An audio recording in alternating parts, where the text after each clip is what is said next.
لله كثيرا وسبحان الله بكرة وأصيلا. والحمد لله كثيرا وسبحان الله بكرة وأصيلا. الله أكبر كبيرا والحمد لله كثيرا وسبحان الله بكرة وأصيلا.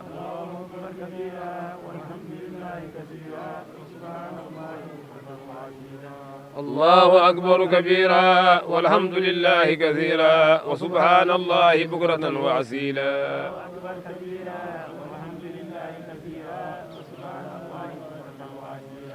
الله أكبر كبيرا والحمد لله كثيرا وسبحان الله بكرة وأصيلا.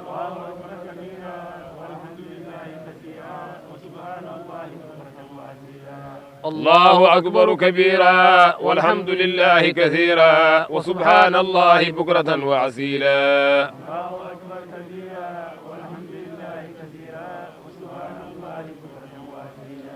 الله أكبر كبيرا والحمد لله كثيرا وسبحان الله بكرة وأصيلا.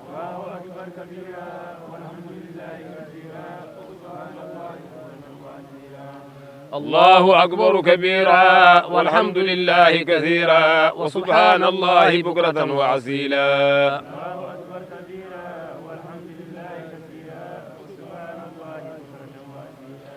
الله أكبر كبيرا والحمد لله كثيرا وسبحان الله بكرة وأصيلا.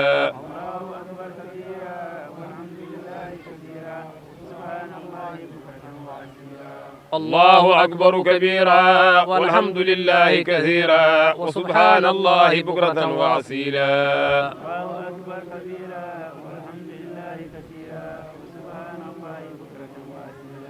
الله أكبر كبيرا والحمد لله كثيرا وسبحان الله بكرة وأصيلا.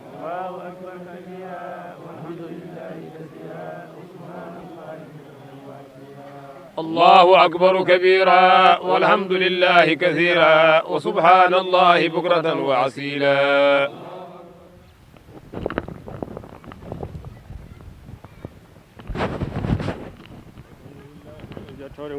الملك من لام القادر كتندو على عليم منجو الساتر شوترو الذين أن ليس لا تناكدون لابتدائه فدقل من أولا أروان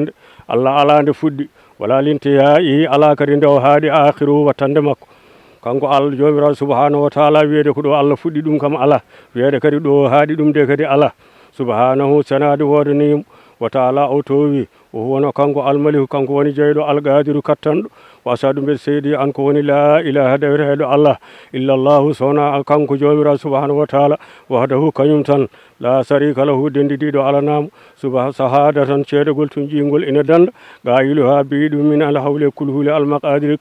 gabriji wasadu mbeɗa seedi anna sayidina ko men nabiyuna annabi men muhammadou abduhu ko maccuɗo makko wa rasuluhu ko nelaɗo makko alladina on attahasahu llahu jogirini ɗum Allah ma aswa ko ɓuuri labde alqabairu leƴƴi wa aslaha moƴƴi ala azayi mum kinde sallllahu sanade wodani sallallahu alayhi wa sallam wa ala alihi wa sahbihi salatan wa salaman daimaini mutalazimaini ila yawmi alqiyamah wa sallama tasliman kasira ayuha nnas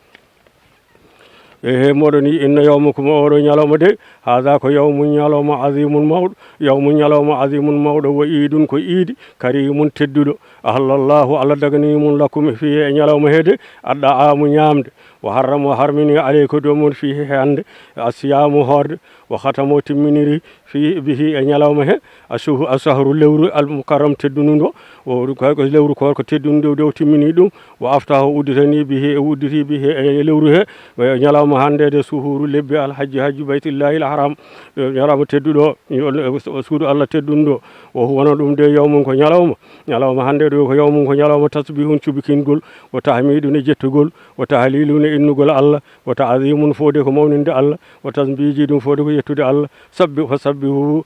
cubihine rabbakum jommon fihi e ñalawma he wa azimu mawnine jomiraɗo e ñalawma he o tuubu tuube ilallahi fewde Allah wa staghfiruhu imsinide ɗo Allah ɗo wa alamu golle annallaha no Allah wa alamu gande annallaha no Allah taala o taɗo toɗo o arda alakum o welanamon o welama mon de hadal dine oɗo dine wa ayyadakum o sembinimon bihi e ñal e dine he o sammakum o innirimon kadi e dine he almuslimuna julɓe famay tasamo on mo joguiti bihablillahi ɓoggol Allah wakad uti oɗen rokkama hayran moƴƴere kasiren hewde o mana arade on mo moyi lahara o sa o yeehi laha wonande sa ayi wonande golle lahara sa ayanu jagol o hono kanko de muminun ko julɗo wa ulaika no on de ka an laatimo sa ayuhum golle mum maksuran ko jettade tawde ko noon de baadiru jattuɗe ila fiili e gollude mamurati yi golle jamiroje jomiraɗo subhanahu wa taala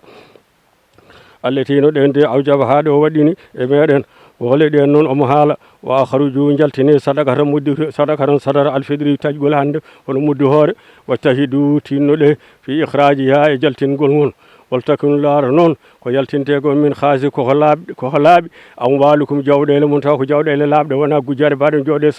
jajaɓeɓe waɗa yabo ha e ko ɓuuri moƴƴude hen wa halla ko ɓuuri dagade hen o ko ɓuuri dagade maka sino ko paggitorɗe moɗon wasabo ha e ko ɓuuri dakmude hen an kulli ina yaltinine noon an kulli sahirin e ko Allah cohlel wa kabirin e mawɗo wa jalilin e tedduɗo wa haqirin e neɗɗo ustiɗo jasɗo kadi koyeman oɓen noon woman tajabo waɗɗi aleykum e dow mum nafagat ko nafaga muɗum jaltinana ɗum wa talzamukum waɗɗi e muɗum ono toon to e muɗum to e moɗon no mbaɗɗi e muɗum oɗon poti yaltinande ɗum ɓen noon komin rijalikum e worɓe mon wo nisaikum e rewɓe mon wa abidikum e maccuɓe mon wo imamikum e horɓe mon fa inna hano ɗum de inchallahu to laatimoɗo Allah kaffara tum ko kafurgol li zunubikum e bakaruji moɗon wasila tum ko jettingol ɗi ubbuli e jaɓede so yamikum korkaji moɗon ko haali ɗo ko noon hen hunde ko inde abi hanifa koye abi hanifa oɗo ceerno on dewi ɗum no yaltinane ɓeɗo min siyamu ko abi hanifa wi noon on noon wi ko nisku sa in enen mbi mu hamdar ɗum nisku so feccere muudo ɗum noon en mbiyata ɗum hamdar o wino yaltinede min burrino e ndiɗo gawri o daqiqin e condi o zabibin e nebam aw sa in walla muuɗo min tamrin e tamoroje aw sa'irin walla ɗeɗo gaweje ala haadi tartibe downirgol ɗeɗo gaweje won hen en ngala ɗo o tajibi no waɗɗi noon waɗide inde zawjati wala tajibu waɗɗaki inde zawjatihi waɗo joom suudu makko ɗo kanko o waɗi o yaltinanta ɗum wala an waladihi wona ɓi ko alkabiri mawɗo on de o yaltinanta ɗum o tajibu no waɗɗi noon eɗo makko ɗo de ani ɗifli ga cukalel omo yaltinan ɗum o waladine ɓinguel keccel joni o waladin mana e ɓiɗo sahirin tosel on kadi yaltina o yahru o tajuji dali yaltinene noon o yaltineɗo makko ɗo indahuɗo makko ɗo ikhraju yaltinde qima mbaɗala battude so yaltinani to gawri ko wiyata o waɗa ɗum kalis ene salanamo kanko no wi o ikhraju yaltinde yutto totte noon o ikhraju jaltingol e totte lel fuqara wonande wasɓe a hara lebbi ko ɓuuri dagari walla ko ɓuuri moƴƴude haala ko ɓuuri hande o kullu dhalika ɗum ɗo de ko indal maliki ko inde ɗo on de man yamliku on joguiɗo an nisab ɗo makko ɗo kanko joguiɗo nisab fodde mana kono askina ko nden kanko lawol makko nden yaltinta joguiɗo ɗum mo jogaki ɗum yaltinta homan faala wonmo golli dhalika ɗum ɗo de faga wonde hawri sunnata sunna wa asabo moƴƴini on ko ni wi o inde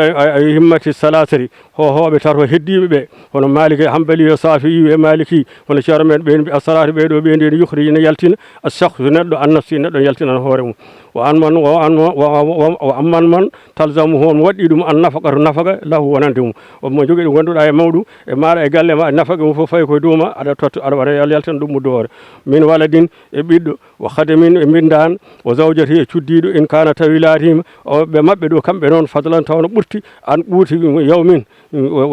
guurama ñalawma hande e le jamma o aɗa jogui mana ko ɓuuri guurama hande e jamma hirande ma e bottari ma ko heddi ko puɗɗorɗa muddo hoore o to noon ko mani sab adanallahu yo Allah firlini e meɗen ala fiili ha e golluɗo ɗeɗo golle min fadlihi e ɓuural mum o minnihi e moƴƴere mum wol burru mbiɗo ndiɗo gawri noon mu to ayinu no toɗɗa inda salati ɗo ɓeɗo seeremɓe fala yuhriju yaltintaki noon illa en mbi so wona e ndiɗo gawri tan annayi likay takuna haala to naftu fittando makko fi rahatin wone o foftere weltare nayi o haali ɗum oman sama sallllahu alayhi wa sallam nela sa sallam wi man sama on mo hoori ramadan ha timmi wata bahu caggal ɗum rewni hen ɓe sittati jeegom mana mina sawwal sawwal o rewni hen balɗe jeegom sawwal ɗe ɗum ne kadi kaman on kana laatiɗo sama o hoori addahru aduna o walla hoori hitande on kadi wayno hoori hitande somo hattani noon anhu alayhi salatu wassalam man asa on mo woofi ma asa Allah on mo woofi yawma idi ñalawma hande waɗi gopol hakkude mum e joomum on de ko faka annama on woofi asahullahu asa o woofi mana yawma idi ñalawma yawma idin yawma wa idi ñalawma sappore kanko gofɗo hande mana waɗi gopol yo andu kam way kono ñalawma yimɓe dendi janggo ummiti kayen fof jooɗi aduna fof jooɗi yimɓe jinneje malaika fof o woofi ɗon gopol ɓe fof ne ceedi gopol makko ngol Allah yo Allah dandu ene ɗum اللهم يا الله اجعل صلاتنا صلاة الخاشعين وقيامنا قيام الخاشعين وقراءتنا قراءة الذاكرين وركوعنا ركوع المتواضعين وسجودنا سجود الصالحين وسلامنا سلام المؤمنين وأقوالنا أقوال الصادقين وأفعالنا أفعال الفائزين وأزواجنا أزواج الطاهرين ودعاءنا دعاء المتجابرين وحياتنا حياة الصالحين ومماتنا ممات الصاهدين نسألك العفو والعافية إننا راغبون لا تردنا خائبين ورحم برحمتك يا أرحم الراحمين ربنا تقبل منا إنك أنت السميع العليم وتب علينا إنك أنت التواب الرحيم ربنا آتنا في الدنيا حسنة وفي الآخرة حسنة وقنا عذاب النار ربنا هب لنا من أزواجنا وذريتنا واجعلنا اللهم صل على سيدنا محمد يا الله تورين هن ورا الله جاهن هن أدنى الآخر بجاه محمد صلى الله عليه وسلم enen kadi ganniɗen hen kal sukaɓe men lokkiɓe Allah lokkiɓe dow jaam wonde kisal mbiye amina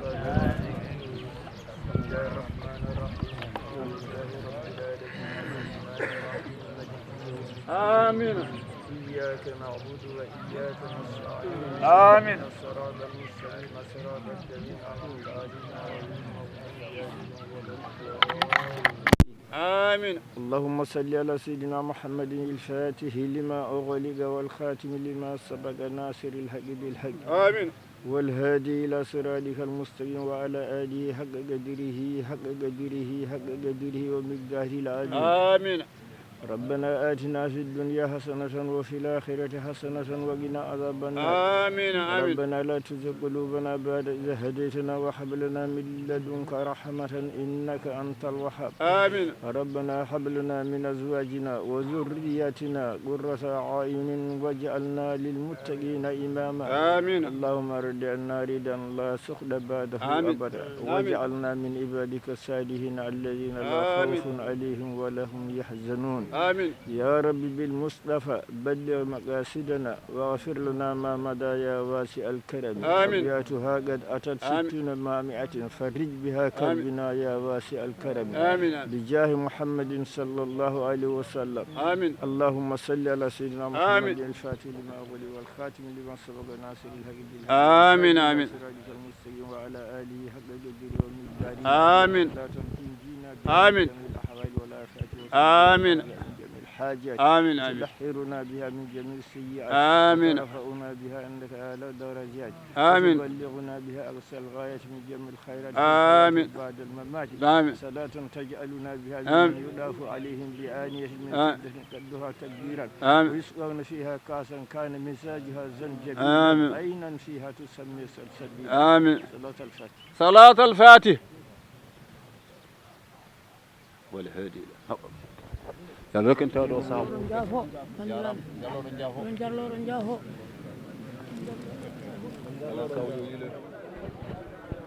bandiraɓe assalamu aleykum wa rahmatullahi taala wa barakatuhu min calmini bandiraɓe fof min juurima ɗumen ɗo e pummirgal marda gardugol al imam ceerno ahmad tidiane an dendagal population marda eko taari ɗum diwan o pop en juuli ɗo hannde yo Allah rokku en wattudnimo wuuri enen kala e dendagal bandiraɓe julɓe eɗen gondi ɗo noon e mawni men ceerno Ousmane Jiggo ko kamɓe goni sariɓe seydil imam o kamɓe men ceerno ahmad tidiane Jiggo en Allah waɗi kanko darɗin ɗo joni ɗum noon ceerno Ousmane duwanɗa nutta bandiraɓe teddugal kamɓe kala inchallah ɗum no bisimilla alhamdulillah rabbil alamin wayno wono waddini wadde eɗen jetta Allah eɗen jetta mawɓe men ɓe eɗen ñaago tabaraka wa taala nde allahu hokka ɗen wattinimo wuuri no barke nabi sallallah alih w sallam kala no aada yaruno guila mawɓe men adiɓe ha yetti ɗo ɗo ñalawma hannde o fof ne rewi lawol e lomtiɓe ɓe alhamdulillah ɓe timmini fof ɓe jonni ɓe pewni e yaaɓe kadi alhamdulillah rabbil alamin